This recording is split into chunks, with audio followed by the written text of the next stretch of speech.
ડભોઈના ધારાસભ્ય શૈલેષભાઈ મહેતા દ્વારા ગત રાત્રિના થયેલા બ્રિજ ખામીને લઈને મુખ્યમંત્રી ભૂપેન્દ્ર પટેલને પત્ર લખી રજૂઆત કરી કોન્ટ્રાક્ટર પાસે જ કામગીરી સઘન કરાવવાની માંગ કરી છે। ડભોઈ 3 માસ પૂર્વે જ ખુલ્લો મુકાયેલો નવીન સરિતા ઓવરબ્રિજ જેમાં કેટલીક ખામીઓ હોય અને ગત મોડી રાત્રે બનેલ ઘટનામાં બ્રિજ પર 2 સ્પામ વચ્ચે બ્રિજમાં ગાબડું પડતા બ્રિજની ગુણવત્તાને લઈને સવાલ ઊભા થયા છે। તો આ અંગે ડભોઈ ધારાસભ્ય શૈલેષભાઈ મહેતાને માહિતી મળતા ધારાસભ્ય શૈલેષભાઈ મહેતા દ્વારા આ મુદ્દે મુખ્યમંત્રી ભૂપેન્દ્રભાઈ પટેલને પત્ર લખી ભ્રષ્ટાચાર થતો હોય તો યોગ્ય તપાસ થાય તે માટે માંગ કરી છે। કોન્ટ્રાક્ટર જ બ્રિજનું યોગ્ય સમારકામ કરે તે માટે રજૂઆત કરી હતી। બ્રિજ ઉપર કોઈ મોટી ઘટના ન બને તે માટે રજૂઆત કરવામાં આવી હતી।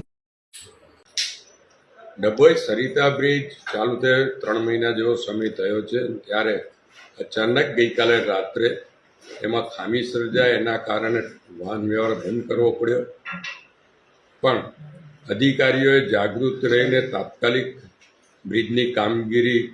ચાલુ કરાવવામાં આવી અને જે ટેકનિકલ ખામી હતી એ દૂર કરીને ફરીવાર વાહન વ્યવહાર આજે બપોરથી શરૂ કરવામાં આવ્યો છે। છતાં પણ આ ગંભીર બાબત કહેવાય એટલા માટે અમારા મુખ્યમંત્રીશ્રીને મેં પત્ર લખ્યો છે, કારણ કે R&B ડિપાર્ટમેન્ટ એ મુખ્યમંત્રીશ્રીના અંડરમાં છે અને એના દ્વારા જે 3 બ્રિજ અત્યારે ડભોઈ નગરની આજુબાજુ બન્યા છે એમાંથી 2 બ્રિજ આ અવધૂત કન્સ્ટ્રક્શન દ્વારા બનાવવામાં આવ્યા હોય ત્યારે ધ્યાન દોરવું જરૂરી લાગ્યું છે એટલે ધ્યાન દોર્યું છે। અને સાથે સાથે સવારથી આ બ્રિજની ખામી બાબત તમામ મીડિયા દ્વારા અધિકારીઓ પર આક્ષેપ અને ભ્રષ્ટાચાર શબ્દનો ઉપયોગ કરવામાં એટલા માટે મેં પત્રમાં એવો પણ ઉલ્લેખ કર્યો છે કે ભ્રષ્ટાચાર બાબત પણ તપાસ કરાવી છે અને ટેકનિકલી જે કંઈ હોય જે પ્રાથમિક માહિતી મળી છે એ પ્રમાણે હજુ આ બ્રિજ પર ડામરના 2 લેયર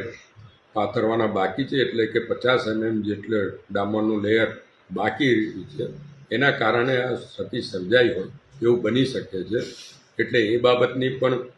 તપાસ કરવામાં આવશે અને જ્યાં સુધી બાજુમાં બીજો બ્રિજ તૈયાર ના થાય ત્યાં સુધી આ બ્રિજ પર જ હેવી ટ્રાફિક જવાનું છે, એટલે વિશેષ કાળજી રાખવી જરૂરી હોય આ અંગે ધ્યાન દોરવાનો પ્રયત્ન કરીએ।